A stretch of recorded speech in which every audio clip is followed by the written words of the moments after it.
नमस्कार, स्वागत है आपका। मैं आपके साथ स्तेश नैन मोर। आप देख रहे हैं स्तेश नैन अनफिल्टर्ड। और आज हमारे इस पॉडकास्ट में जो स्पेशल गेस्ट हमारे साथ जुड़ी हैं वो एक राजनीतिक घराने से ताल्लुक रखती हैं, लेकिन अपने संघर्षशील जीवन, मेहनती जज्बा जो उनका है और साथ में एक प्रखर वक्ता के तौर पर अपनी अलग पहचान प्रदेश की राजनीति में बहुत कम वक्त में बना पाई हैं। हमारे साथ इस वक्त है इनेलो की महिला नेत्री सुनैना चौटाला जी। बहुत बहुत स्वागत है आपका। बहुत धन्यवाद सुदेश, थैंक यू। आधी आबादी का बार बार जिक्र होता है, कोई चुनाव उनके बिना संभव नहीं। हम कहते हैं कि जिंदगी संभव नहीं है, लेकिन आपको लगता है कि आधी आबादी को, महिलाओं को वो जगह, वो भूमिका मिली है राजनीति में? To be very frank Sudesh, नहीं लगता, क्योंकि अभी भी जो है, जो ये आधी आबादी है, इसको अभी बहुत आगे आना चाहिए, मैं मानती हूँ। क्योंकि जब तक ये आबादी आगे नहीं आएगी तब तक समाज का कल्याण नहीं हो सकता। क्योंकि मैं अपने कई बार मैं स्पीच में भी ये डालती हूँ कि समाज एक पक्षी है और उस पक्षी का एक पंख तो पुरुष है और दूसरा पंख स्त्री है, लेकिन जो एक पंख हमारा जो है वो अभी बहुत कमज़ोर है, मतलब पॉलिटिकल उस पे भी और वैसे भी। तो अगर जब तक वो मजबूत नहीं होगा तो ये समाज ऊंची उड़ान नहीं भर सकता। तो अभी भी जैसे गांव में जाओ तो सरपंच महिलाएं मिलती हैं, लेकिन सरपंच साहब जब ये सरपंच साहब हैं जी, जब मुझे कोई मेल, मैंने कहा अच्छा, थोड़ी देर बाद पता चलता है कि जी मेरी बीवी जो है सरपंच है, तो भी वो सरपंच साहब कैसे हुए। तो ये एक जो सोच है ना, इस सोच को बदलना बहुत ज़रूरी है। कागजों में, कानून में वो बन गया है कि आपको आरक्षण के तहत आपको चुनाव लड़ना है, लेकिन चुनाव जीतने के बाद भी वो अधिकार, वो पद नहीं मिलता। वो नहीं मिलता। और ये अभी ये इस सिस्टम में ही ऐसा है हमारा। आप देखेंगे, अगर हम टीवी के ऊपर एडवर्टाइजिंग देख रहे होते हैं, उसमें भी जहाँ किचन होगा, जहाँ कपड़े धुलने की मशीन होगी, फ्लोर क्लीनिंग का होगा, हाँ फ्लोर क्लीनिंग, तो वहाँ पे आपको फीमेल दिखेगी।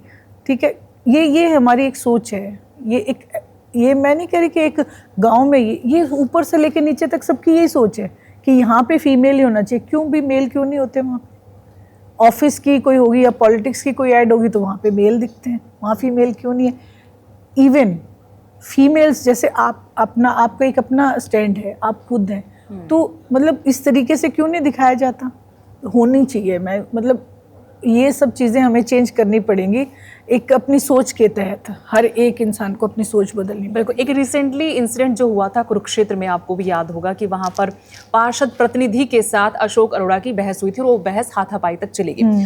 चलिए, उसमें ये चीजें हुई कि जनप्रतिनिधि के ऊपर हाथ उठाया और लड़ाई झगड़ा ऐसे बढ़ गया, लेकिन इसमें एक बहुत महत्वपूर्ण बिंदु था कि वो पार्षद प्रतिनिधि था, यानी वो पार्षद नहीं था, उसकी बीवी पार्षद थी एक्चुअली। यस, उस पर किसी का ध्यान नहीं गया। तो कितने हल्के में महिलाओं को लिया जाता है। हाँ, हर जगह लिया जाता है। आप देखिए 8 मार्च को हर एक लीडर अपनी स्पीच में, अपने भाषण में, और बहुत सारी घोषणाएं होती है सरकार की तरफ से भी, कोई भी गवर्नमेंट रही हो चाहे, तो वो मतलब कहेंगे महिलाओं को लेके, वुमेन एम्पावरमेंट पे बहुत स्पीचेस होते हैं, लेकिन इम्प्लीमेंट नहीं होता।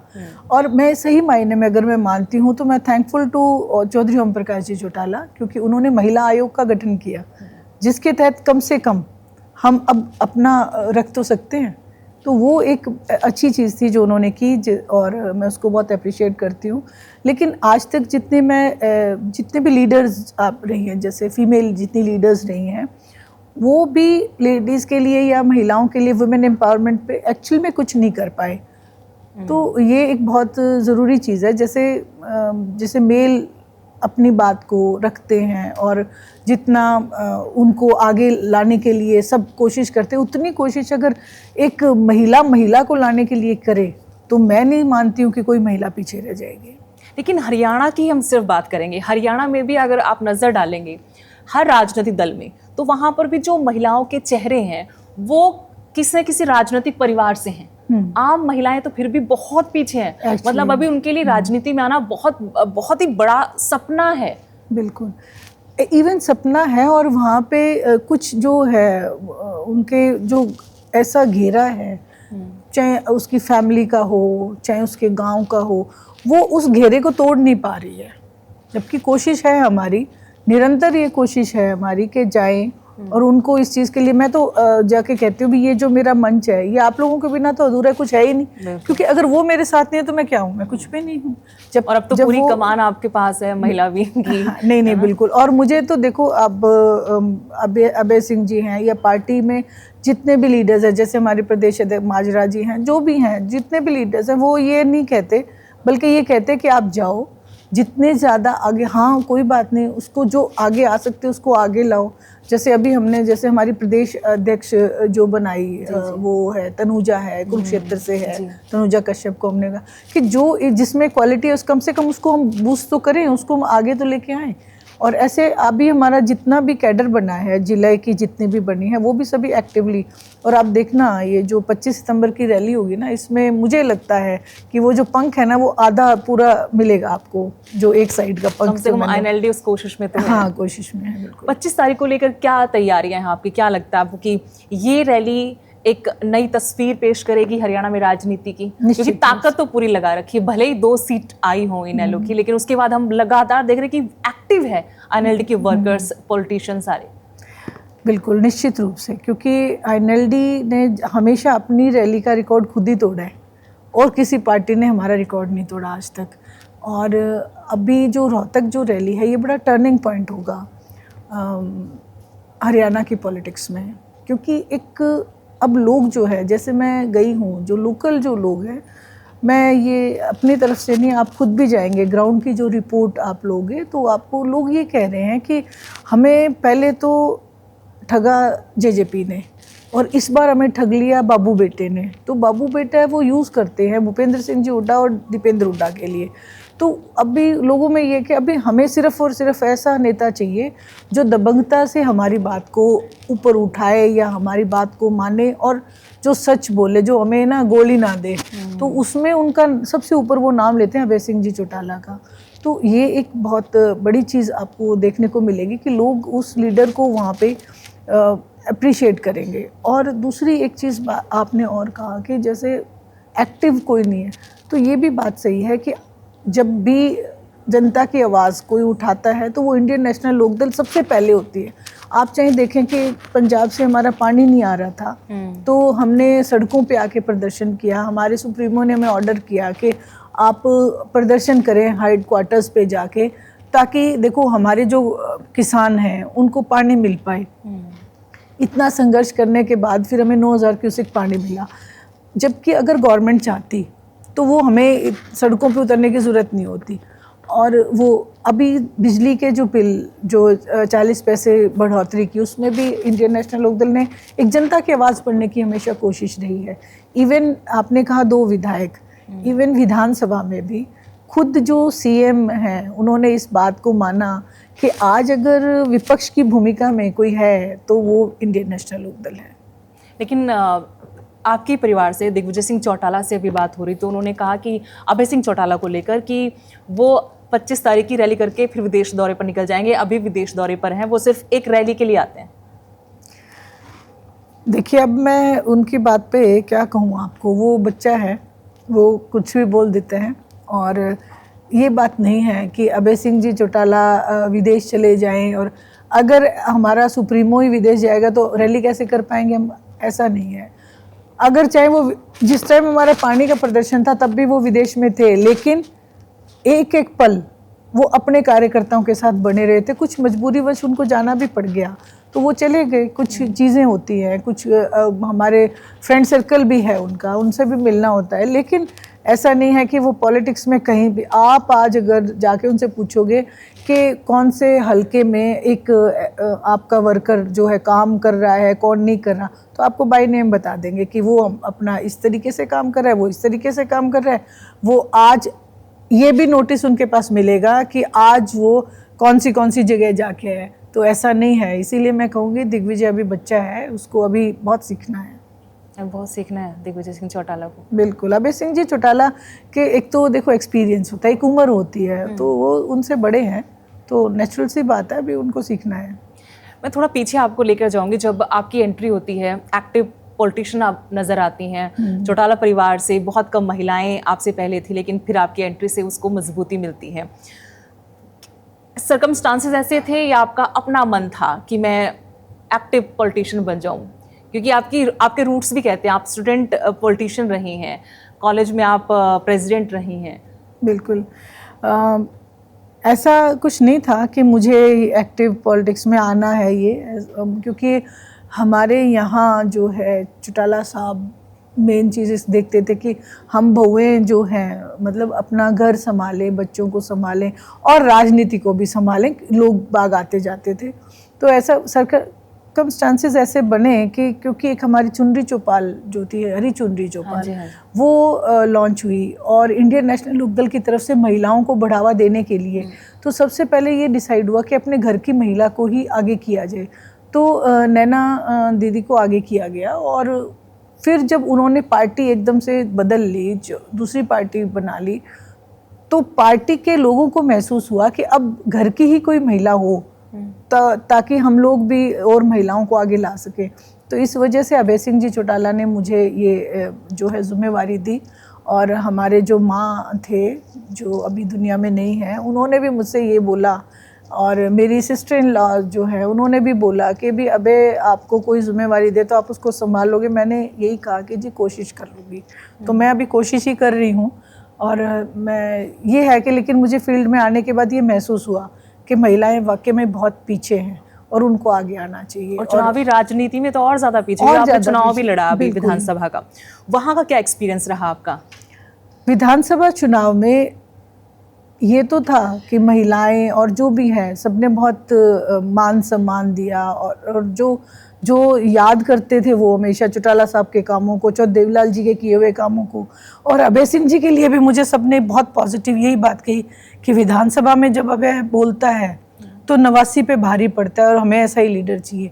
लेकिन उन्होंने साथ साथ एक बात और कहा कि ये मजबूरी लगाओ या कुछ, एक उनकी एक धारणा बन गई थी एक पूरे हरियाणा में कि इस बार बीजेपी को आउट करने के लिए हमें कांग्रेस को वोट डालना है।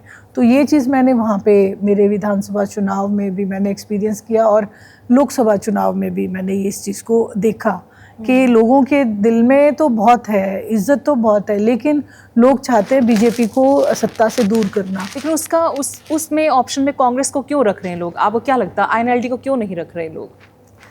विघटन हुआ, पार्टी टूटी। पार्टी टूटने के बाद लोगों को कहीं ना कहीं ये लगा कि अब अगर हम वोट करते हैं तो 15 सीटें आ जाएंगी या 20 सीटें आ जाएंगी, एक मेजोरिटी नहीं आएगी। हाँ, मेजोरिटी नहीं आएगी, तो फिर वो क्या इस सिचुएशन में क्या करेंगे? कहीं क्यों कहते हैं ना, देखो दूध का जला हुआ छाछ भी फूंक मार के पीता है। तो लोगों ने ये सोचा कि जो जेजेपी ने किया वो तुम्हारे साथ ना हो जाए। मैं हमेशा कहती हूँ अभय सिंह जी चौटाला को तो उस गलती की सज़ा मिली जो गलती उन्होंने की नहीं। उन्होंने अपने पेरेंटल जो रूट्स थी उनको पकड़े रखा है। चौधरी देवीलाल जी की विचारधारा को लेके खड़े हैं आज भी, उन्होंने नहीं छोड़ी और लोग उसी विचारधारा का मान सम्मान इतना करते हैं। लेकिन जो विघटन हुआ, जो जेजेपी बनी, कहीं ना कहीं उन लोगों ने इस धारणा को फैला दिया कि हम असल में हम इस लेगेसी को लेके आगे लेके जाएंगे। और वो युवा था और लोगों ने यूथ पे एक बिलीव किया भी, और जो हमारा हरियाणा का यूथ था उन्होंने भी उन पे भरोसा किया। तो लेकिन वो फिर बीजेपी के साथ चले गए, तो लोगों का दिल टूट गया था और लोग इस बात की सज़ा देना चाहते थे कहीं ना कहीं, और वो टारगेट उन्होंने अभय सिंह जी को भी साथ साथ कर लिया। लेकिन उससे भी एक और रीज़न जो है रहा, ये किसान आंदोलन था। किसान आंदोलन में पूरे हिंदुस्तान में एक इस्तीफ़ा होता है और वो भी अभय सिंह जी चौटाला का। ये तो बात प्रूव होगी कि पूरे हिंदुस्तान में एक ही ऐसा एमएलए है जो किसानों के लिए अपना इस्तीफ़ा चौधरी देवीलाल जी की तरह खड़ा रह सकता है। लेकिन साथ साथ किसान आंदोलन में भी कुछ मैनिपुलेटेड जो थे लीडर्स थे, उन्होंने इस धारणा को ज़्यादा फैलाया कि बीजेपी को हराना है तो कांग्रेस को वोट करो, जबकि उन्होंने गैर राजनीतिक मंच सजाया, लेकिन बैक डोर से उन्होंने हेल्प आउट किया कांग्रेस को। बकायदा गुरनाम सिंह चढ़ू ने तो आके बोला मीडिया में कि हमने माहौल बनाया था कांग्रेस के लिए, कांग्रेस उसका फायदा नहीं उठा पाई। तो ये चीज़ थी। तो जबकि अभय सिंह जी ने और पूरी इंडियन नेशनल लोकदल पार्टी ने सिर्फ सच्चे दिल से किसानों की मदद की। आज वो उस चीज़ को रियलाइज़ कर रहे हैं, आज वो समझ रहे हैं उस चीज़ को। आज जितने भी जो लीडर्स थे, जो जैसे कोई चढ़ूनी ग्रुप बन गया था, कोई टिकैत ग्रुप बन गया था, लेकिन आज वो सब रियलाइज़ कर रहे हैं कि हमें गलती कहाँ हो गई हमसे, क्योंकि हम कहाँ ठगे गए। तो आज वो सब लौट के आ रहे हैं। अभी आप रैली में देखेंगे सारे किसान लीडर्स आएंगे। लेकिन नुकसान तो अब तक बहुत हो गया एनएलडी का। एलनाबाद सीट भी अभय सिंह चौटाला हार गए। वहां आपको क्या वजह लगी कि एलनाबाद सीट हार गई? देखो, मैं उसका आपको बड़े सिंपल से 2-3 बातें आप नोटिस करो। जब बाय इलेक्शन था किसान आंदोलन के बाद, उस बाय इलेक्शन में कांग्रेस पार्टी और बीजेपी और आईएनएलडी और जेजेपी, ठीक है, ये मुख्य रूप से 4 थी। इसमें आप एक चीज़ देखो कि जेजेपी और बीजेपी का टाई अप था, वो दोनों इकट्ठे थे। वहाँ पे कांग्रेस की एंट्री होती है। कांग्रेस के जो लीडर, जो नेता प्रतिपक्ष भूपेंद्र सिंह जी हुड्डा, वहाँ पे एक स्टेज पे जाके कहते हैं कि आया तो हूँ मैं कांग्रेस खातर, पर कांडा मेरा मित्र है। ये उनकी स्टेटमेंट थी जो लोगों को इशारा करके गई कि भाई बीजेपी को वोट कर देना अगर कांग्रेस वाला कैंडिडेट ना जीतता दिखे, पर अभय सिंह को हराना है। ये उनकी सीधी सीधी धारणा थी। वहाँ पे कांग्रेस की होती है जमानत जब्त और बीजेपी अच्छे वोट ले जाते हैं, लेकिन जीत अभय सिंह जी की होती है, ठीक है। अब इलेक्शन आ गया विधानसभा का। अब उसमें क्या हुआ, अब इन दोनों पार्टीज़ ने जो हमेशा, देखो किरण चौधरी जी इस चीज़ को कह के गई है बीजेपी में कि जब मेज के नीचे से हाथ मिला रहे हैं तो मेज के परली साइड क्यों ना जाऊं। तो अभी ये हाथ मिलाने की बात सीधी स्पष्ट हो जाती है कि इस बार बीजेपी की जमानत जब्त होती है और कांग्रेस का जो है नुमाइंदा जीतता है, क्योंकि बीजेपी और कांग्रेस मिलके चुनाव लड़ रही थी अभय सिंह जी के खिलाफ। आपको नहीं लगता कि सिरसा में जो हाथ मिलाया था आईएनएलडी की तरफ से, उसका नुकसान हुआ? लोगों में एक बड़ा मैसेज गया कि देखिए आप किसानों के साथ खड़े थे, आपने इस्तीफा तक दे दिया, विधायकी तक आपने छोड़ दी, और फिर आप गोपाल कांडा के साथ जा रहे, जहां से बीजेपी ने अपना उम्मीदवार उठा लिया, और गोपाल कांडा तो कह रहे कि जाएंगे उनके साथ। वो साफ तौर पर जाहिर था। स्ट्रैटेजी में तो बड़ी गलती हुई ना ये यहाँ पर, और इसका नुकसान सिर्फ एलनाबाद में नहीं हुआ, बाकी सीटों पर पूरे हरियाणा प्रदेश में सीटों पर मजबूत आईएनएलडी थी, उसको गंवा दिया एनएलडी ने। बिल्कुल हुआ इसका, और ये अभय सिंह जी ने इस बात को माना भी है कि हुआ, और ये हुआ भी। देखो, हलूपा से समझौता किया उन्होंने, बीजेपी से तो नहीं किया था, लेकिन जैसे ही समझौता हुआ उसने अपना बयान दे दिया। वो उनके मन में कहीं ना कहीं चोर था। अभय सिंह जी के मन में तो चोर नहीं था, लेकिन उसके मन में चोर था। और फिर उसके बाद बीजेपी ने अपना वहाँ से विड्रॉ कर लिया कैंडिडेट। समझ में तो आ गया था कि भी ये आपके साथ बहुत बड़ा खेल हो चुका है, लेकिन फिर भी ठीक है, हमें खड़े रहना था और उस चीज़ को फेस करना था। कई बार गलतियों को फेस करना भी पड़ता है, तो वो गलती थी जिसको फेस किया एनएलडी ने। लेकिन गोपाल कांडा तो ये भी बोल गए पिछले दिनों कि रानिया की जो सीट जितवाई है हम लोगों ने, मनोहर लाल जी कहने पर कहा कि एक सीट तो दिलवा दो। अब वो सिर्फ सस्ती पॉपुलैरिटी के लिए ना, पब्लिसिटी लेने के लिए ये बात कह के गए, जबकि उन्हें सच्चाई पता है। एलनाबाद का बाई इलेक्शन था, उनके भाई आ रहे अभय सिंह जी से।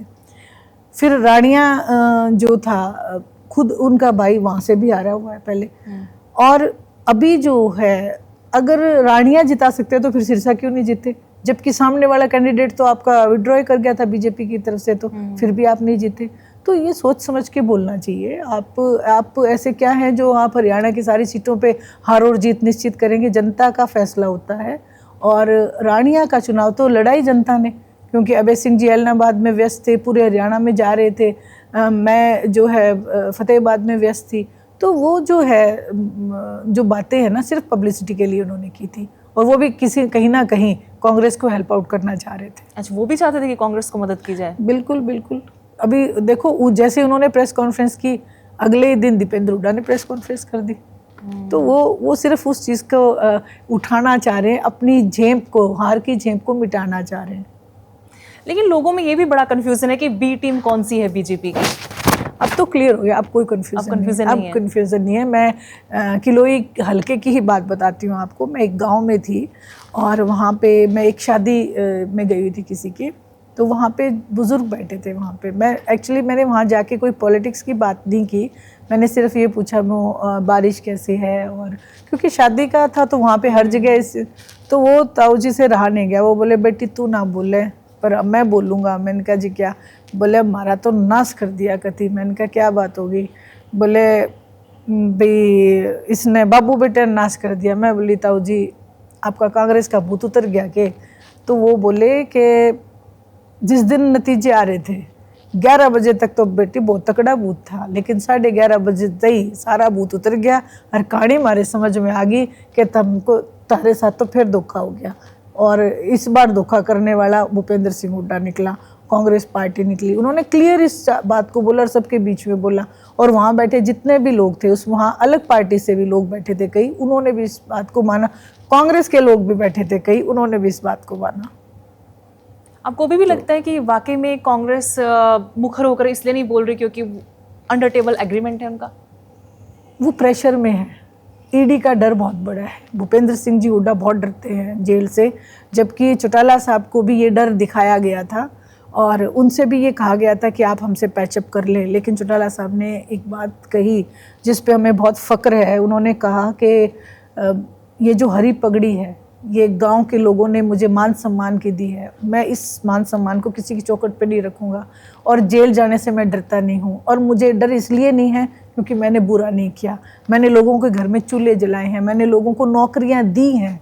अगर उस एवज में अगर पॉलिटिकल उस चीज़ के ऊपर आके अगर मुझे जेल भी जाना पड़े तो मैं जेल काटूँगा। और 10 साल जेल काटी उन्होंने लोगों के लिए।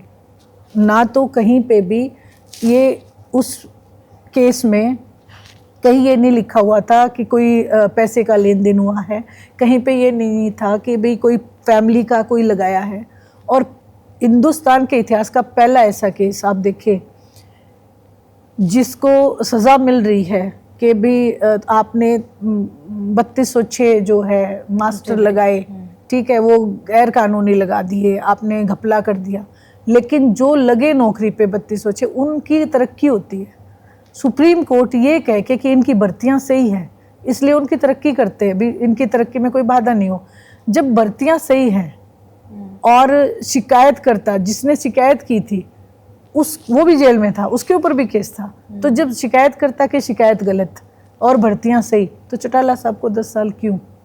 ये एक बहुत बड़ा जो है सवाल है जो आज तक हम तो पूछते ही रहे। लेकिन राजनीतिक ऐसी सिचुएशंस रही, कांग्रेस पार्टी ने ऐसा एक षड्यंत्र रचा कि चौटाला साहब को वो जेल जाना पड़ा और उन्होंने हंसते हंसते उस चीज़ को कबूला। ना वो कभी रोए ना वो कभी डरे। अब भूपेंद्र सिंह जी हुड्डा ने डर के मारे, ईडी के डर के मारे और पूरी कांग्रेस को बेचने का काम किया। आपने चुनाव के दौरान आपने देखा होगा जब टिकटें बंट रही थी उससे पहले राव दान सिंह और सुनील पवार है, क्या नाम उसका, शायद पवार ही है, सोनीपत से उनके ऊपर ईडी की रेड डली थी। और नीचे एक आ भी तो गए थे बाहर, नहीं आ गए थे ना, नीचे एक लाइन और चल रही थी कि जल्द ही ईडी पहुंच सकती है भूपेंद्र सिंह जी हुड्डा के घर। ये लाइन चलती थी पूरे मीडिया में, आप देखना आप पीछे। लेकिन वो ईडी पहुंची नहीं। पहुंचने से पहले भूपेंद्र सिंह जी हुड्डा हाथ बांध के बीजेपी के सामने पहुंच गए और उनके कहने पे टिकटों का बंटवारा किया। जो कहते हैं जो डमी कैंडिडेट्स उतारे गए, डमी कैंडिडेट इवन इंडिपेंडेंट 2-2 3-3 खड़े कर दिए। इवन जो थे सिटिंग एमएलए थे उनको जो टिकट्स दी गई उसमें से 16 ऐसे सर्वे हुए थे, 16 जगह 16 कॉन्स्टिट्यूंसीज पे कि ये लोग अगर इन्हीं को टिकट दी जाएगी कांग्रेस के सिटिंग एमएलएज को तो ये चुनाव हारेंगे। वो एक सर्वे था, वो सर्वे सभी पार्टीज़ के सामने क्लियर था, हमने भी कराया था और कांग्रेस ने भी कराया। लेकिन फिर भी उन्हें टिकट दी गई जिसके लिए बहुत इनके आपस में भी बहुत झगड़े हुए थे और वो नतीजा ये निकला कि 16 तो वो हारे और 8 ऐसी कॉन्स्टिट्यूंसी थी जहाँ पे उन्होंने अपने डमी कैंडिडेट शुरू कर दिए, जिसमें से आप देखें अभी उचाना का तो अभी बहुत बड़ा इशू भी चल रहा है। 32 ही वो थी और 2 अपने भूपेंद्र सिंह जी हुड्डा के आदमी थे जो खड़े थे सामने।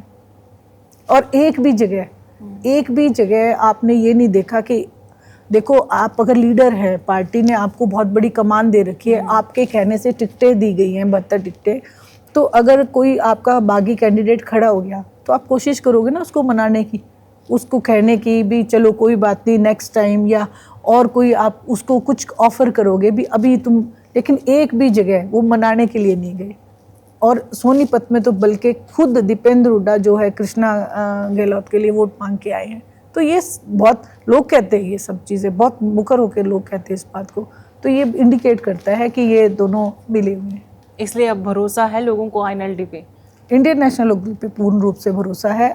हमारे लीडर पे बहुत भरोसा है, अभय सिंह जी चौटाला पे लोगों को इस बात के लिए भरोसा है कि ये वो लीडर है जो बात कहेगा, बात का धनी है। अगर वो गलत भी कह देंगे, ना भी कर देंगे किसी काम के लिए, तो लोग बुरा नहीं मानते, वो समझते हैं इस चीज़ को कि हो नहीं सकता इसलिए ना की है, हाँ कर दी तो मतलब हाँ है। तो एक विश्वास जो है अब लोगों ने अब अभय सिंह जी चौटाला पे पूर्ण रूप से बना लिया है। एक दो परिवार से जुड़े हुए सवाल मैं आपसे करना चाहती हूँ जी। एक तो हाल फिलहाल बहुत चला हुआ है, नारनौल से विधायक हैं कांग्रेस के जसी पेटवाड़, उन्होंने ये आरोप लगाया दिग्विजय दुष्यंत पर कि जब जींद हॉस्पिटल में थे ओम प्रकाश चौटाला, बीमार थे, बुजुर्ग थे, और उन्होंने जबरन उनको जेल भिजवा जबकि वो रोक सकते थे ये पूरा इंसिडेंट। ये सच्चाई है इस बात में?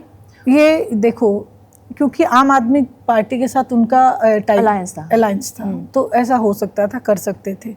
लेकिन बाय इलेक्शन में वो मतलब वो राजनीतिक तौर पे इतना आगे निकल गए थे कि वो पारिवारिक रिश्ते बहुत पीछे छोड़ चुके थे। और चौटाला साहब ने खुद जिस टाइम वो जा रहे थे, आपने खुद उनकी क्लिप देखी होगी, उन्होंने गद्दार उस समय बोला था और बोले मेरे साथ ये जो उनसे बोला नहीं जा रहा था, उनको इतना दुख था कि ये जो जेजेपी बनी है इसने मुझसे धोखा किया है, ये गद्दार है। तो कहीं ना कहीं सच्चाई थी, इसीलिए उन्होंने ऐसा बोला, क्योंकि चौटाला साहब एक ऐसे व्यक्तित्व रहे जो बिना तथ्य के या बिना सच्चाई के कभी किसी के खिलाफ नहीं बोलते थे। लेकिन एक और वीडियो निकालते हैं, मतलब वो वायरल रहती है, किसी न किसी मुद्दे पर वो बाहर आती है, जिसमें ओम प्रकाश चौटाला की धर्मपत्नी की वीडियो है, हॉस्पिटल में है वो। इसको लेकर भी जब मैंने सवाल किया था दिग्विजय सिंह चौटाला से, कहा कि ये बुलवाया गया है, ये प्रोजेक्ट किया गया हमारे खिलाफ ताकि इसको हथियार के तौर पर इस्तेमाल किया जाए। और हमारे परिवार से एक रिश्तेदार हैं जिन्होंने ये बुलवाया, पीछे आवाज़ भी उनकी आ रही, नाम उन्होंने नहीं बताया, और कहा कि मेरे घर मेरी माँ से आगे उन्होंने माफ़ी भी मांगी इस चीज़ के लिए। देखिए, इतनी सच्चाई का तो मुझे नहीं पता किसने माफ़ी मांगी कितने, लेकिन हमारी माँ बहुत दुखी थी उस वक्त। अगर वो कह रहे हैं कि बुलवाया गया तो, लेकिन बाद में माँ ने तो मतलब पूरी फैमिली में एक बात कही थी कि मेरे अर्थी को भी हाथ ना लगाएं वो। तो ये बहुत सारी चीज़ें हैं जो मैं नहीं डिस्कस करना चाहूँगी इस प्लेटफॉर्म पे, लेकिन माँ परेशान थी, दुखी थी, तभी उन्होंने बोला। और वो टीवी तक देखना उन्होंने छोड़ दिया था कि मैं इस तरीके से परिवार को नहीं देख सकती हूँ। उनके पास भी गई थी माँ, जो घर गई थी, दुष्यंत को मनाने भी गई थी, वो मिला ही नहीं था, वो बाहर बैठ के आ गई थी। बहुत सारी ऐसी चीज़ें हैं। और दूसरी एक चीज़ और है, अगर चलो माँ को आप बोल दो कि बुलवा दिया, तो ओम प्रकाश जी चौटाला को, पिताजी को, उनसे तो कोई नहीं बुलवा सकता कुछ भी, वो तो इतने स्ट्रांग थे। लेकिन उन्होंने भी इस बात को कहा कि नहीं। अब वो कहते थे कि मारते का तो हाथ पकड़ लो लेकिन झूठों को आप कुछ नहीं पकड़ सकते, तो वो सेम बात है। अब सच्चाई कितनी क्या नहीं है ये वो उनके दिल को पता है, उनकी आत्मा को अच्छे से पता है क्या सच्चाई है क्या नहीं है। अब बिल्कुल कोई रास्ता नहीं बचा कि परिवार एक होगा। देखिए, मैंने जितना इतिहास में भी देखो आप, सामाजिक तौर पे जो परिवार अलग होते हैं उनकी संभावनाएं रहती हैं, वो एक हो सकते हैं, कोई ऐसी बात नहीं। मर्डर हो जाते तब भी लोग जो है एक हो जाते हैं, ऐसी कोई बात नहीं है।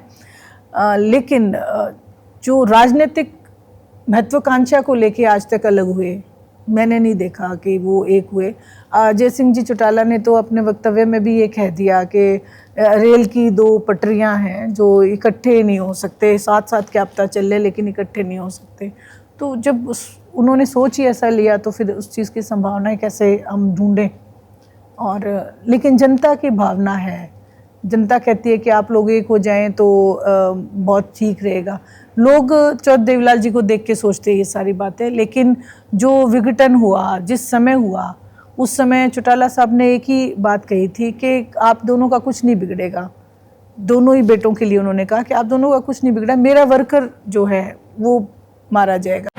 तो ये बात सुन के अभय सिंह जी चौटाला ने एक बात कही थी पूरे परिवार को कि जो आप फैसला कर दोगे मैं उस पर फूल चढ़ाऊंगा। अगर आप मुझे ये भी हुक्म करोगे कि मुझे विधानसभा का चुनाव नहीं लड़ना तो मैं ये चुनाव नहीं लड़ूंगा। जो मेरी मदर इन लॉ हैं वो अभय सिंह जी चौटाला की मौसी भी हैं, रियल बहनें थी वो। तो वो उनको जब ये बात कही तो वो बड़ी खुश हुई कि भाई ठीक है, ये तो अब हो जाएगा मामला, जब एक भाई इतना मान गया। लेकिन फिर भी मामला सिरे नहीं चढ़ा। ओम प्रकाश चौटाला जी से क्या सीख ली, सबसे बड़ी आपने क्या सीखा जो आज आपको लग रहा है कि हाँ मैं राजनीति में आई हूँ, इसके राजनीति में आई तो मुझे यहाँ पर काम आ रही है? किस तरह के राजनेता थे वो? आपका अपना अनुभव, क्योंकि हम तो दुनिया से मिलते बातचीत करते लोगों में उनकी एक छवि है। मैंने भी जितना पिताजी को देखा, जैसे एक तो पेशेंस लेवल जो था, एक वो सिर्फ टू द पॉइंट जो बात उसको बोलना, सबसे बड़ी जो उनके जीवन का मैंने देखा मेहनत।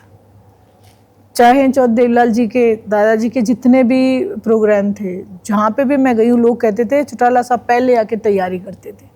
मतलब उनकी तैयारी की, फिर खुद ने इतनी मेहनत की, गांव-गांव जाके, चौपाड़ों पे जाके, हर जगह, कि इंडियन नेशनल लोकदल एक ऐसी जो है संगठन बना कि जिसका पूरे हिंदुस्तान में नाम है कि ऐसा मजबूत कार्यकर्ता नहीं मिलेगा। उन्होंने अपने कार्यकर्ता को बहुत प्यार दिया और कार्यकर्ता ने उनके ऊपर बहुत विश्वास किया, तो विश्वास उन्होंने कमाया। इसीलिए तो उनसे ये सब चीज़ें जो है राजनीतिक तौर पे, मैं तो यही कहूँगी कि वो बड़े चाणक्य रहे।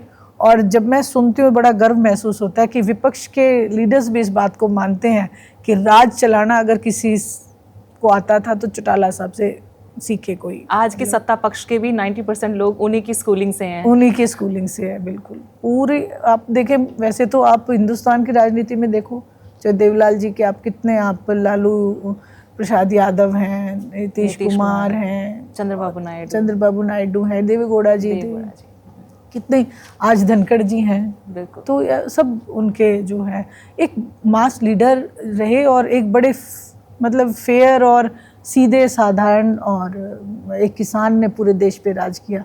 तो ये देख के अच्छा लगता है, एक किसान की बेटी होने के नाते और एक किसान के घर में आने के नाते मुझे बहुत अच्छा लगता है कि एक ऐसे किसान ने पूरे देश के ऊपर एक अपना डंका बजाया और राज किया। अभय सिंह चौटाला के साथ अभी आप काम करें पार्टी को मजबूत करने के लिए, आप लोग सड़कों पर भी उतरे, परिवर्तन पद यात्रा आप लोगों ने निकाली, उनके बारे में कुछ बताइए, उनके साथ आपका अनुभव बताइए, कैसे नेता है वो? दो तीन तरह की छवियां उनकी, दो तरह की तो हम कह सकते हैं कि छवि है। एक तो बहुत दबंग है, तू तड़ाक पर भी आ जाते हैं और कुछ छुपाव नहीं है उनके व्यवहार में, और एक जुबान के धनी है। इसके अलावा आप कौन सी छवि है जो अभी दुनिया के सामने नहीं आई या लोग उनको उस तरह से नहीं समझ पाए हैं? उनकी एक छवि बना दी गई है कि दबंग है और दबंगई उनको पसंद है। मैं आपको इसका सीधा सिंपल सा एक उदाहरण देती हूँ। आपने नारियल देखा है? बाहर से कितना मजबूत होता है नारियल, लेकिन अंदर उसके ना बिल्कुल पानी होता है और बिल्कुल नरम, जो गिरी जो है टूट जाती है। अभय सिंह जी चौटाला एक ऐसा व्यक्तित्व है।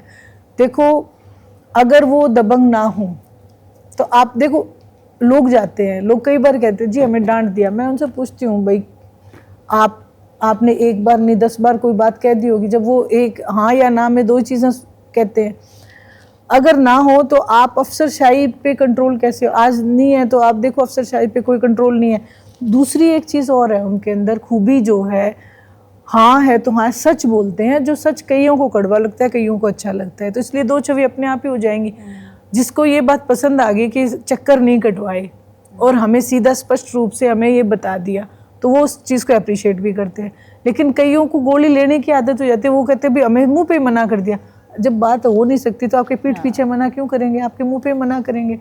और मैं अगर पर्सनल मैं कहूँ तो मुझे ये लगता है कि हम परिवार में भी अगर कोई भी दिक्कत हो, कोई और हो, तो हम जैसे सोचते हैं कि एक बार भाई साहब से बोल दें कि ये भाई साहब ये बात है, तो हमें लगता है कि वो बात हमने पूरी कर दी और वो अपने आप संभाल लेंगे। मतलब एक फेथ है कि मुश्किल से मुश्किल सिचुएशन में भी आप ये देखें, माँ भी चले गई, पिताजी भी चले गए हमारे, तो पार्टी को टूट गई, लेकिन फिर भी उनसे तो बहुत कुछ सीख सकते हैं ना। फिर भी खड़े हैं और पार्टी को लेके चल रहे हैं। जबकि एक थी नैलो हो जाएगी, पता नहीं कितनी कितनी बातें उन्होंने सुनी और एक ऐसी छवि उनकी बना दी गई और उस छवि में से निकल के आए।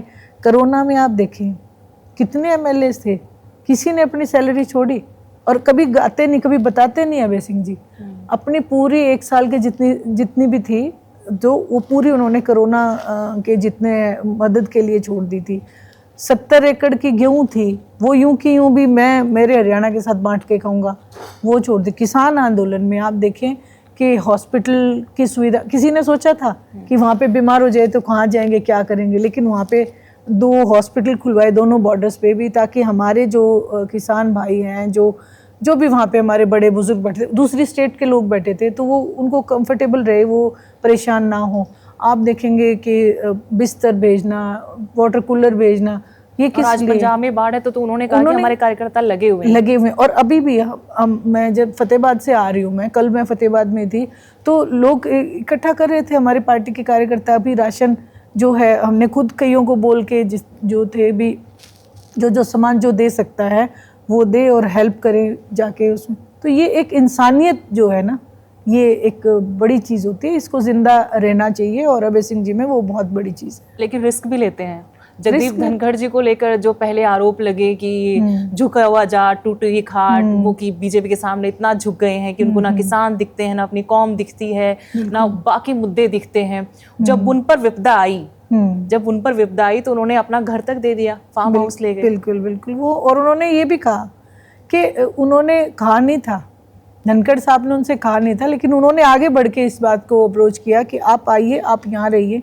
ये हर किसी के बस की बात नहीं होती, और ये एक ऐसे व्यक्तित्व की बात है जो कि अभय सिंह जी चौटाला को जो लोग समझते नहीं हैं, उनको समझने की चीज़ है कि ये बहुत बड़ा व्यक्तित्व है। मैं खुद आज आपको बताती हूँ कि मेरे फादर इन लॉ वो कैंसर पेशेंट थे, और उसी फार्म हाउस पे, और अभय सिंह जी ने, क्योंकि मेरे फादर इन लॉ हुए, जो चौटाला साहब हुए, दोनों ये लोग ड्रिंक वगैरह नहीं करते थे, तो वो अभय सिंह जी उस चीज़ का भी बहुत ध्यान रखते थे। उन्होंने वो अपना फार्म छोड़ दिया और फ्लैट पे चले गए कि यहाँ चाचा जी हैं, वो कंफर्टेबल रहने चाहिए। ये तो बहुत एक छुपा हुआ पहलू है, किसी को पता ही नहीं है इस बात का। अगर मैं नहीं बताऊँगी तो कौन बताएगा? तो उन्होंने उनके लिए वो चीज़ भी कहा कि नहीं, मैं अपना, कोई जाता है आज हमारे बच्चे अपना रूम नहीं छोड़ते, और उन्होंने पूरा फार्म हाउस छोड़ दिया था कि मेरे चाचा जी यहाँ पे कंफर्टेबल रहें। तो और आज भी उन्होंने यही किया, तो हमें उन पे बड़ा फ़क्र है इस बात पे कि वो एक ऐसा व्यक्तित्व है जो मदद के लिए हमेशा तैयार रहते हैं। अब आपकी थोड़ी पर्सनल लाइफ में मैं जाना चाहती हूँ, आप अपने बारे में बताइएगा, और स्पेशली कि कॉलेज लाइफ में, कॉलेज में इलेक्शन होना कितने इम्पोर्टेंट चीज़ है, जिस पर किसी भी पार्टी का ध्यान नहीं जाता। वो कहते हैं वायलेंस होता है, उसको हम नहीं करवा सकते इलेक्ट कर। वहाँ से जो एक जनरेशन निकलती थी पॉलिटिशियन की, वो एक बहुत बड़ा गैप आ गया है। हम देखते हैं कि किरण चौधरी हो, कुमारी सैलजा हो, रणदीप सिंह सुरजेवाला हो, अभय चौटाला भी बहुत एक्टिव थे कैंपस में। तो वो उसके बाद तो एक बड़ा वैक्यूम आ गया है। उसको फुलफिल कैसे करेंगे, वो भरपाई कैसे होगी? मैं तो यही सोचती हूँ। हम अपने नेबरिंग स्टेट्स को देखते हैं, राजस्थान को देखें, निर्मल चौधरी को हम देखते हैं सुर्खियों में, रौनक खत्री को हम यहाँ देखते हैं, पीयू में देख लीजिए कितने अच्छे यहाँ पे लीडर्स निकलते हैं, लड़के लड़कियाँ। तो वो एक बड़ा वैक्यूम है, उसको कैसे भरेंगे, उसकी भरपाई कैसे होगी? बिल्कुल, ये एक बहुत बड़ा लॉस है हरियाणा की पॉलिटिक्स में, बहुत बड़ा लॉस है, क्योंकि हमें एक नई सोच का नेता मिल ही नहीं पाता, एक युवा मिल ही नहीं पाता। और दूसरा, जो जिन लोगों ने इस चीज़ के ऊपर रोक लगाई, मैं कहती हूँ वो शायद इस चीज़ को समझ नहीं पाए कि राजनीति के अंदर कॉलेज में एक्टिव पॉलिटिक्स होना कितना ज़रूरी है। एक बस ये कह दिया कि यहाँ पे गुंडागर्दी हो जाती है, आज नहीं है क्या? आज लोग एक दूसरे को हर नुक्कड़ पे गोलियों से मारे, आज नहीं है क्या? वो तो कंट्रोल सरकार कर लेती है, गुंडागर्दी कुछ नहीं होती, लेकिन एक अच्छा लीडर निकल के आता है। मैं अगर अपना एग्जांपल दूं, जैसे आपने मुझसे पूछा पर्सनल, तो जिस वक्त मैं 10th में थी, जैसे स्कूल में थी 10th में, तो मैंने उसी वक्त से सोचा कि मैं कॉलेज की प्रेसिडेंट बनूंगी। अच्छा। तो उस टाइम मैंने अपने इमेज पे वर्क किया। कोई भी लीडर हो, कोई भी बनना चाहता हो, तो वो अपनी इमेज पे तो वर्क करेगा ना, नेचुरल से। मैं अपनी इमेज पे वर्क करता है वो, और इमेज अच्छी होगी तो उसी को जो स्टूडेंट्स वोट करते हैं। आते आते मतलब मैंने इतना वो कर लिया कि कॉलेज में जितने भी मेरे जूनियर्स थे, जो मेरे साथ की भी इवन मेरे लेक्चरर्स जो थे, बहुत रिस्पेक्ट करते थे कि भाई हाँ भाई लांबा, मुझे सब लांबा बोलते, मेरा सरनेम लांबा, भाई लांबा तूने कह दिया ये ठीक है। मेरे टीचर्स भी ये कह देते थे, मेरी जूनियर्स भी, और मेरे क्लासमेट्स भी, तो और मेरे सीनियर्स भी बहुत प्यार करते थे। तो जिस वक्त अब मौका आया कि आपको चुनाव लड़ाएंगे दीदी, तो मैंने डिनाई कर दिया। मैंने कहा अरे नहीं, अरे तुम मेरे, मतलब तब मैंने इस चीज़ को, मैं आप लोग इतना रिस्पेक्ट मुझे कर रहे हो, तो मैं ये नहीं, कोई ज़रूरत नहीं है चुनाव लड़ने की। मेरे फादर वहाँ आए हुए थे, और जब लड़कियां पहुंची कि जी देखो अंकल दीदी ये नहीं कर रही हैं, तो उन्होंने कहा कि बावली बेटी तू क्यों नहीं लड़ेगी चुनाव, क्योंकि मेरे दादाजी सरपंच रहे गांव के 25 साल तक, फिर मेरे ताऊ जी रहे, फिर मेरी माँ भी सरपंच रही। तो वो पापा बोले कि तू क्यों नहीं लड़ेगी। तो मैंने कहा नहीं पापा, ऐसे ही मेरी तो ये वैसे ही इज्जत कर, हमारा वैसे भी विमेन कॉलेज है। बोले नहीं नहीं नहीं, तुझे तो चुनाव लड़ना है। तो वो मुझे वहाँ मतलब पुशअप करके आए। पेरेंट्स का भी बहुत बड़ा हाथ होता है इसमें। और आपको एक चीज़ और बताती हूँ, जब मेरी माँ सरपंच थी और मेरे पापा जैसे देखते थे, वो मम्मी मेरे ज़्यादा पढ़े लिखे नहीं, तो मेरे फादर देखते थे जो पेपर वर्क है सारा, जो चेयर जो थी ना ऑफिस में, जो चेयर उसके साइड वाले ही पे बैठे थे। तो मैंने कहा पापा आप उस पर क्यों नहीं, बोले वो तेरी माँ की है। तो मतलब वो इस चीज़ को जानते थे। और एजुकेशन का ये बहुत बड़ा फ़र्क होता है। जैसे पापा बिरला पब्लिक से पढ़े थे तो वो उन सब चीज़ों को जानते थे और चाहते भी थे कि लड़कियां आगे आएँ। जैसे हम 3 बहनें हैं, तीनों को पापा ने शायद कभी भी ये नहीं डांटा भी नहीं होगा। भाई को तो क्या, अब तो फिर भी डांट पड़ जाती थी। तो वो एक अच्छी सोच थी उनकी। और राजनीति के अंदर जो इलेक्शंस है कॉलेज में, वो बहुत ज़रूरी हैं। मैंने तो हर वक्त यही बोला है कि आप स्टूडेंट्स जो है, युवा क्या नहीं कर सकते, वो डिमांड करें। सभी पॉलिटिकल पार्टीज की अपनी स्टूडेंट विंग है। हाँ। उनको वो ताकत चाहिए इलेक्शन में। हाँ। पार्टी को मजबूत लेकिन करने में, उनको ताकत नहीं देते, लेकिन उनको ताकत नहीं देते। उनको ताकत नहीं देते। जब तक उनको ताकत नहीं देंगे तब तक खुद ताकतवर हो ही नहीं सकते। इसके पीछे ये भी तो लॉजिक हो सकता है कि पॉलिटिशियन या अपने बच्चों को आगे बढ़ाना चाहते हो। एक्चुअली यस, ये एक बहुत बड़ी चीज है। अब देखिए जितने बड़े चेहरे हैं हरियाणा में या देश में, सब अपने बच्चों को आगे कर रहे हैं। आज विधानसभा में आप खतरा हो जाएगा पॉलिटिशियन को। बिल्कुल बिल्कुल, ये चीज है, कहीं ना कहीं ये चीज महसूस की जा सकती है। लेकिन जब तक नहीं आएंगे बच्चे आगे ग्राउंड लेवल के, तो वो कितने चले जाएंगे। पॉलिटिशियंस के बच्चे जो हैं कितना क्या कुछ कर लेंगे। जब तक आम जो लोग जो नहीं जुड़ेंगे तो क्या कर लेंगे। तो होना चाहिए। देखिए लॉयल्टी तो रही नहीं नैना जी अभी। अगर यहाँ नहीं सध रहा है अपना मामला, तो दूसरी पार्टी में चले जाते हैं अपने बच्चों के लिए कि चलो मैं थोड़ा कम में, लेकिन अब मेरा बच्चे को आगे कर दे। बहुत सारे एग्जाम्पल है अपने यहाँ पर। हाँ, पूरे विधानसभा में भी हैं। आप एक चीज़ मैं आपको बता रही हूँ कि जब तक ये लोग अपनी सोच नहीं बदलेंगे ना, तो मैं तो कहती हूँ जनता को सोच इनकी बदल देनी चाहिए कि भी ऐसा नहीं चलेगा, ऐसा नहीं चलेगा। और इतना आप मैं तो कहती हूँ जो पार्टी चेंज करते हैं उनके ऊपर भी रिस्ट्रिक्शन होनी चाहिए। उनको 2 प्लान तक टिकट ही नहीं मिलनी चाहिए। लोगों को दिक्कत है जो पहले बिल आया हुआ है, कानून बना हुआ है विधायकों और सांसदों पर कि इसको भी हटा दो। हाँ। राम कुमार गौतम, आपको मालूम ही, वरिष्ठ विधायक हैं, वो चाहते कि ऐसा कानून तो बनना नहीं चाहिए था। हाँ, ये जो लोग अपनी महत्वाकांक्षा के तहत जो लोग ये कहते हैं कि हमारी विचारधारा, इनकी विचारधारा तो रही नहीं। अगर आप ये कह दें किसी पार्टी से जुड़ते हैं तो हम एक विचारधारा के तहत ही जुड़ते हैं ना। तो उनकी तो जो रोज दिन में विचारधारा अलग है, रात को अलग है, और अगले दिन सुबह फिर तीसरी में 1 घंटे में बदल जाती है। 1 घंटे में अशोक तंवर एक एग्जांपल है। बोलने लगे उनको लोग। हाँ, बस वो बिल्कुल किसी भी रूट पे कभी भी निकल सकते हैं। तो ये जो है ना, एक भूख हो गई है आज। जो है सही मायने में पॉलिटिक्स का जो एक डेफिनेशन है ना, वो भूल गए। ये एक ऐसी स्टेज है जिसके तहत आप समाज के लिए बहुत कुछ कर सकते हैं, लेकिन एक ऐसी स्टेज बना दी जहाँ से बिजनेस चलता है। आप देखें पॉलिटिशियंस के बिजनेस देखें, आप इनके बिजनेस चलने लग जाते हैं।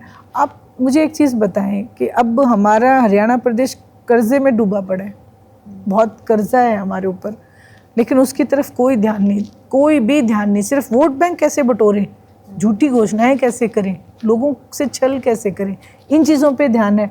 और हेलीकॉप्टर नया लेके आना है तो वो कहाँ से आया? जीएसटी, मंत्रियों को, विधायकों को नई गाड़ियाँ चाहिए। हाँ, नई गाड़ियाँ चाहिए। जीएसटी कौन पे कर रहा है? आम जनता। और उनकी जीएसटी जा कहाँ रही है, कहाँ जा रही है? लोगों, हमारे तो बच्चों को नौकरी नहीं है। आज हमारे बच्चे देश छोड़ के जा रहे हैं, माँ बाप रो रो के अपने बच्चों को विदा कर रहे हैं, और ये भी सोच है उनके दिमाग में कि कब पता नहीं दूसरी कंट्री इनको किक कर दे, बाहर कर दे। तो ये सिचुएशन पे कोई नहीं सोच रहा, और इस पे जब तक नहीं सोचेंगे तब तक हरियाणा प्रदेश का भला कैसे हो सकता है। लेकिन सुनैना चौटाला जी सिर्फ राजनेता नहीं है, शूटर भी रही हैं, फुटबॉलर भी रही है ना। ऑल इंडिया बेस्ट शूटर भी मैं रही हूँ। एक परफेक्ट एग्जाम्पल है हरियाणवी लड़की का। मतलब हरियाणा में खेल कूद सब एक सुविचार के साथ आगे बढ़ने वाली। उसके पीछे एक रीज़न है। जैसे मुझे पापा ने पूछा कि आपको मेडिकल लाइन जाना है, या मैंने कहा ना, मेरे को वो बड़ी बड़ी जो मैंने अपने सीनियर्स की देखी इतनी मोटी मोटी बुक्स, मुझे बड़ा डर लगता था। मैंने कहा नहीं पापा। तो फिर उन्होंने मुझे मतलब एक तरीके से ना कि मुझे ऑल ओवर परफॉर्मेंस चाहिए, तब फिर मैं घुस गई इन सब चीज़ों में। फिर एक चलते चलते एक ड्रीम था कि मुझे लॉयर बनना है। तो मेरे ब्रदर जो है वो लॉ करते थे, तो उन्होंने मुझे ऐसे ही बोल दिया, बोले यार भाई लॉ में एडमिशन लेना है तो 92% चाहिए। तो मैं जुट गई उन सब चीज़ों में कि मुझे चाहिए। और मेरा मिलिट्री साइंस एक सब्जेक्ट था, उसमें भी मेरा सेकंड प्राइज़ था पूरे कुरुक्षेत्र यूनिवर्सिटी में। तो स्टडी में भी था, कॉलेज की प्रेसिडेंट भी थी, और एनसीसी में भी मैं सार्जेंट थी। मैंने जो है ट्रैकिंग कैंप में पूरे स्टेट को रिप्रेजेंट भी किया था, हरियाणा स्टेट को। और A-B-C तीनों सर्टिफिकेट है मेरे पास। उस टाइम मेरे टाइम में ये था कि सेकंड लेफ्टिनेंट एक जॉब थी, अपॉइंट होते थे आर्मी में, तो वो मेरे पास था। बहुत अच्छा रहा। हाँ चलो ठीक था, बढ़िया था। लेकिन आप बहुत अच्छा बोलती हैं। जब हम देखते हैं हरियाणा में राजनेताओं को, स्पेशली जो महिलाएं हैं, वैसे तो गिनी चुनी महिलाएं हैं जो मतलब एक लेवल के बाद आती हैं, कार्यकर्ता भले हैं, उनमें से बहुत कम इतना अच्छा बोल पाती हैं।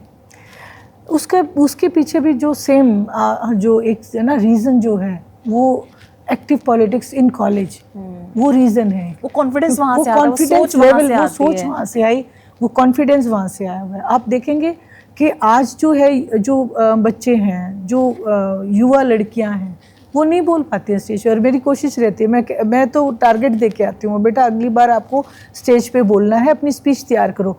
और मैं उम्मीद करूँगी, मैं कोशिश करूँगी कि आने वाले टाइम में आपको बहुत सारी लीडर्स जो है हरियाणा में तैयार मिलेंगे। आप चिंता मत करो इस चीज़ की।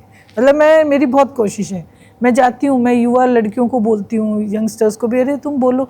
वो कहेंगे आंटी हमने कभी बोला नहीं, कभी नहीं बोला। रील तो बड़े अच्छे से बना लेते हैं बच्चे। हाँ रील बना लेते हैं, लेकिन जो आप देखें अभी मुझे बहुत सारी मेरी फ्रेंड्स कहते हैं किटी ज्वाइन करने के लिए, लेकिन मैं नहीं करती हूँ। क्यों नहीं करती हूँ? क्योंकि आप अननेसेसरी अपनी एनर्जी वहाँ क्यों लगा रहे हो? जहाँ हमें किसी के काम आ सके वहाँ लगाओ।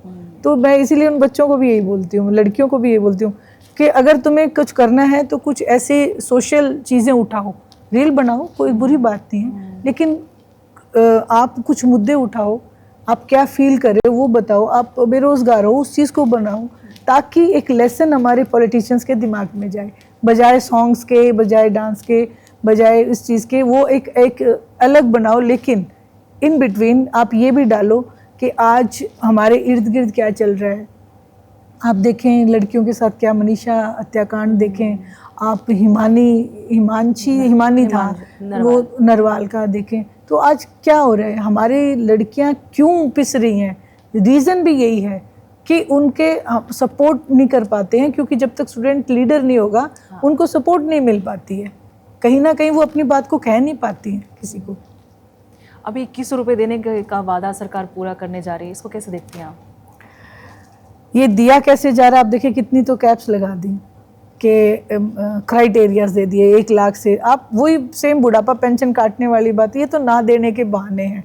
देना तो बुजुर्गों को पेंशन जो देवलाल चाहते थे, तो उन्होंने सिर्फ एक ही क्राइटेरिया रखा 60 साल। अब देखना बहाने से। आप आयुष्मान कार्ड का क्या हुआ? अब वो बंद हो गया। अब ये इसी तरीके से करेंगे। अभी बिहार में चुनाव है, चुनाव को देख के ये घोषणा तो इन्होंने सिलेंडर की भी की थी, 500 रुपये के कर देंगे, लेकिन आज भी सिलेंडर तो 900 से 1000 रुपये में मिलता है।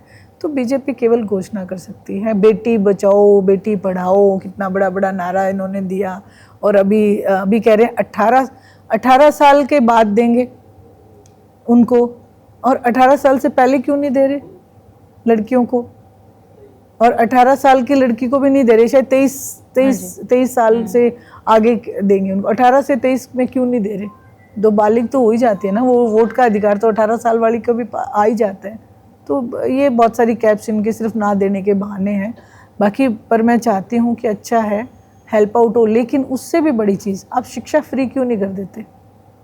आप शिक्षा फ्री कर दें, वो खुद इस चीज़ के लिए आप नौकरियां निकालें। अभी मुख्यमंत्री ने मोहन भागवत ने एक बयान दिया था कि 3 बच्चे पैदा करने चाहिए, तो उस बयान का भी समर्थन किया था। आप इसको कैसे देखती हैं, क्योंकि लोगों के विचार और हमारे एक अलग विचार में उस पर भी आऊंगी। आप नौकरी तो दे नहीं रहे एक बच्चे को भी, हमारे नौकरी छोड़ी, मैं तो कहती हूँ पहले हाँ, एजुकेशन और मेडिकल एजुकेशन मेडिकल हेल्प नहीं दे रहे हैं आप उनको एजुकेशन फ्री कर दीजिए। एक बच्चा पैदा करके पालना मुश्किल हो गया लोगों हाँ, और इतनी ज्यादा बेरोजगारी, महंगाई इतनी आपने बढ़ा दी कि एक बच्चा पैदा करने से भी डरते हैं लोग। अभी ऐसे में 3 बच्चों को कैसे आप उनको पालना, इतनी महंगाई में एक और इधर आप रजिस्ट्रियां आप महंगी कर रहे हो, उनको प्लॉट नहीं चाहिए क्या? उनको नहीं चाहिए प्रॉपर्टी, कैसे करेंगे माँ बाप? 3 बच्चों को प्रॉपर्टी एक हिस्सा कैसे दे देंगे?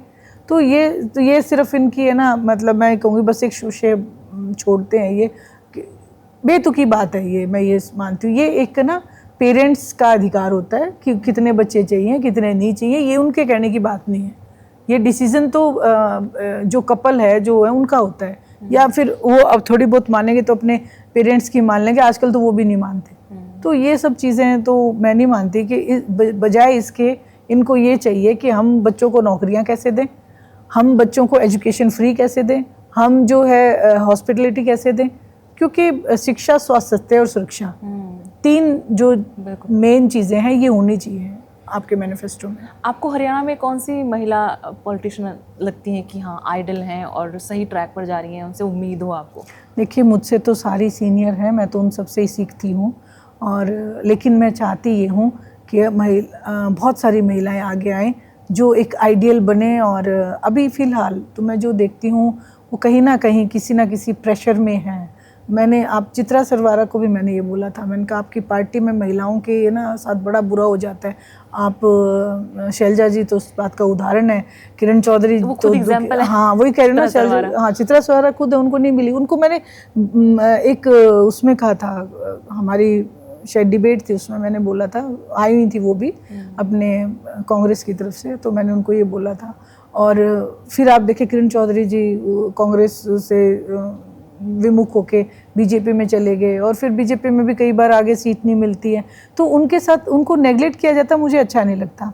और ये हमारी ऐसी अच्छी जो हैं बोल्ड महिलाएं हैं, और उनको आगे आना चाहिए और उनके लिए भी हमें स्टैंड लेना चाहिए। मैं तो हैरान इस बात पे हूँ कि जो बैकग्राउंड जिनका है, पॉलिटिकल बैकग्राउंड है, जब उनको इतना स्ट्रगल, इतना चैलेंज फेस करना पड़ता है, फिर आप और मैं बैठे कैसे उम्मीद करें कि आम घरों से लड़कियां इस फील्ड में आ सकती हैं? देखिए, उनको आना चाहिए। हाँ, चित्रा सरवारा देखिए, सर्वे में उनको सबसे ऊपर रखा गया था, बिल्कुल, और वो विनिंग कैंडिडेट थी, इसमें कोई दो राय नहीं है। और वो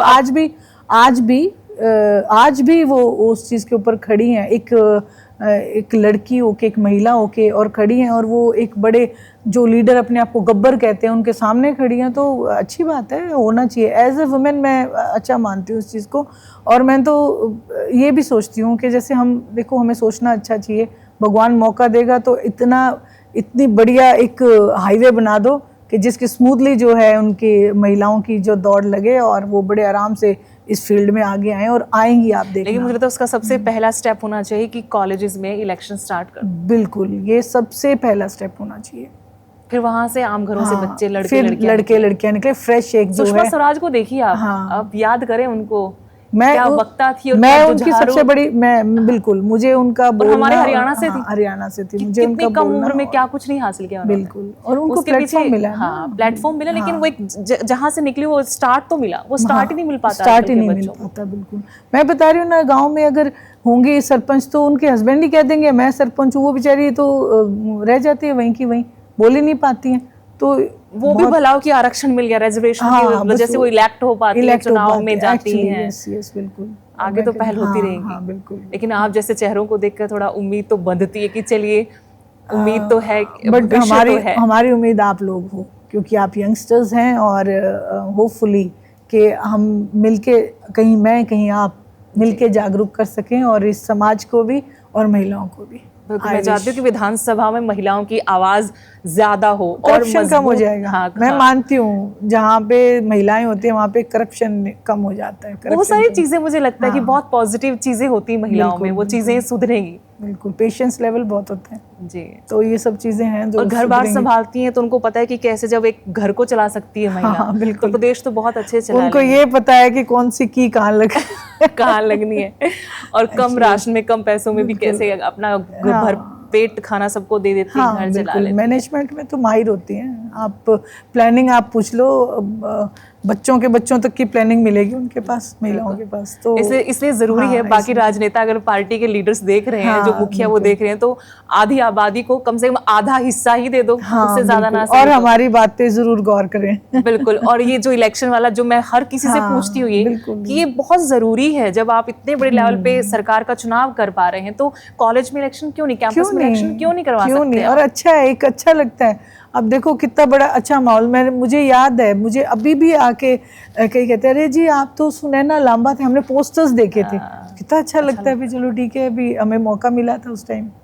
मैं तो अपने आसपास पीयू में देखती, तो मुझे बड़ा अच्छा लगता है कि वो करंट इश्यूज पे बात करते हैं।